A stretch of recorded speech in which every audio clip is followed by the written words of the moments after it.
अगली खबर राजधानी दिल्ली के प्रदूषण से जुड़ी है। सवाल यह है कि दिल्ली के प्रदूषण का आखिर कोई इलाज भी है क्या? क्या कृत्रिम बारिश से दिल्ली को पोल्यूशन से राहत मिल पाएगी? क्या कृत्रिम बारिश दिल्ली के प्रदूषण का परमानेंट इलाज हो सकता है? इस रिपोर्ट में समझिए।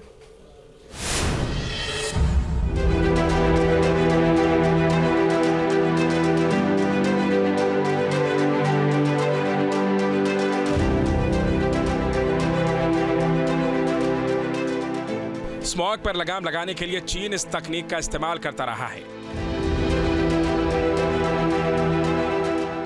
पाकिस्तान में इस साल पोल्यूशन कंट्रोल के लिए इसका प्रयोग किया गया है।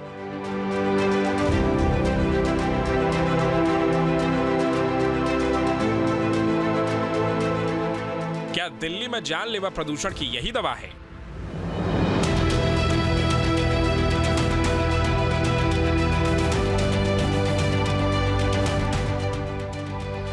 क्या कृत्रिम बारिश की वजह से दिल्ली का पोल्यूशन कंट्रोल हो सकता है?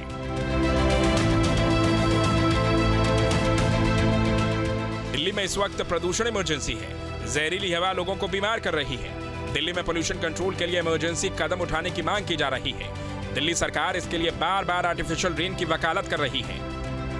कि पिछली बार इमरजेंसी सिचुएशन जब आई थी तो हम लोगों ने आईआईटी कानपुर के साथ मिलकर के आर्टिफिशियल रेन का एक्सपेरिमेंट करने का प्लान बनाया। उसमें यह तथ्य सामने आया कि इसके लिए केंद्र सरकार के बहुत सारे विभागों की परमिशन चाहिए, क्योंकि जो स्मॉग की चादर आती है उसको तोड़ने के लिए दो ही उपाय है। एक्सपर्ट्स का जो ओपिनियन है, एक या तो तेज हवा चले और या फिर जो है रेनफॉल।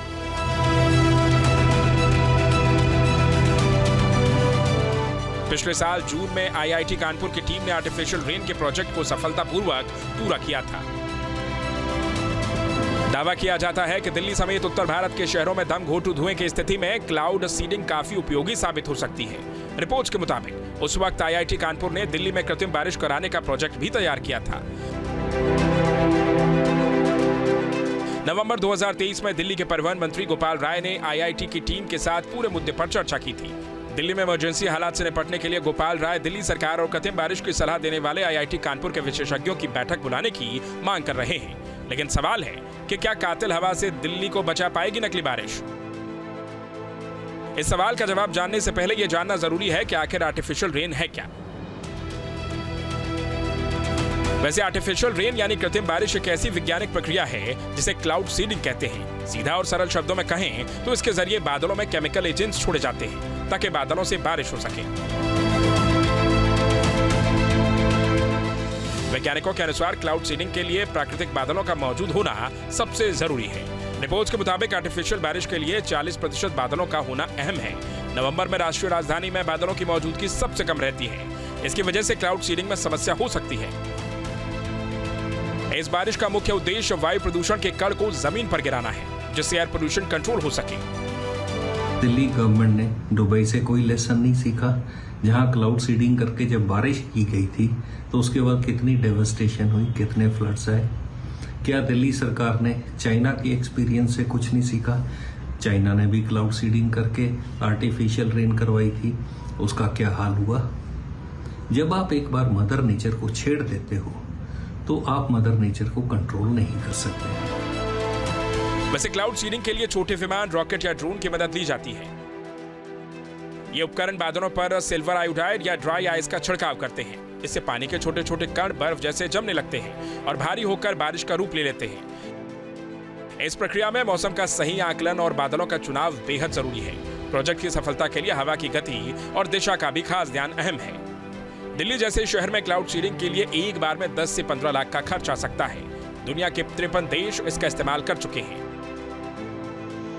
कुछ एक्सपर्ट्स का मानना है कि इसका असर ज्यादा से ज्यादा 4 से 5 दिन तक होता है। जाहिर है प्रदूषण का परमानेंट इलाज क्लाउड सीडिंग नहीं है। अगर दिल्ली को प्रदूषण मुक्त बनाना है तो बहुत कुछ किए जाने की जरूरत है।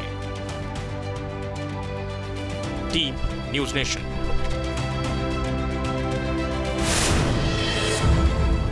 तो देखा आपने किस तरीके से कृत्रिम बारिश एक बड़ा ऑप्शन हो सकता है प्रदूषण को कम करने को लेकर। अब आपको बताते हैं ग्राफिक्स के जरिए कि भारत में कब कब क्लाउड सीडिंग की गई है। 1951 में 30 बार की गई है। देखिए 1951 से अब तक कुल 30 बार की गई है। 1951 में पश्चिमी घाट में हुई थी, उसके बाद 2003, 2004, 2019 में कर्नाटक में किया गया, फिर महाराष्ट्र में भी इसे आजमाया गया सन 2004 में, उसके बाद 2008 में आंध्र प्रदेश में कृत्रिम बारिश हुई। इसके अलावा आपको बता दें कि 3 बार तमिलनाडु में भी क्लाउड सीडिंग की गई है, क्योंकि जिस तेजी से प्रदूषण बढ़ रहा है, क्लाउड सीडिंग जो है वो बहुत जरूरी है। ऐसे में क्लाउड सीडिंग का असर कितना हुआ ये भी आपको बताते हैं। देखिए, प्रदूषण के कणों पर बारिश का असर PM 2.5 और PM 10 वाला प्रदूषण कम हो सकता है।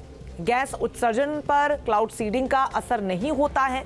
ओजोन, सल्फर डाइऑक्साइड पर भी बारिश जो है वो पूरी तरीके से बेअसर होती है। तो ऐसे में 30 बार जरूर किया गया है, लेकिन असर जो है वो कम है। न्यूज नेशन अब व्हाट्सएप पर खबरों के ताजा अपडेट के लिए न्यूज नेशन के इस QR कोड को स्कैन करें।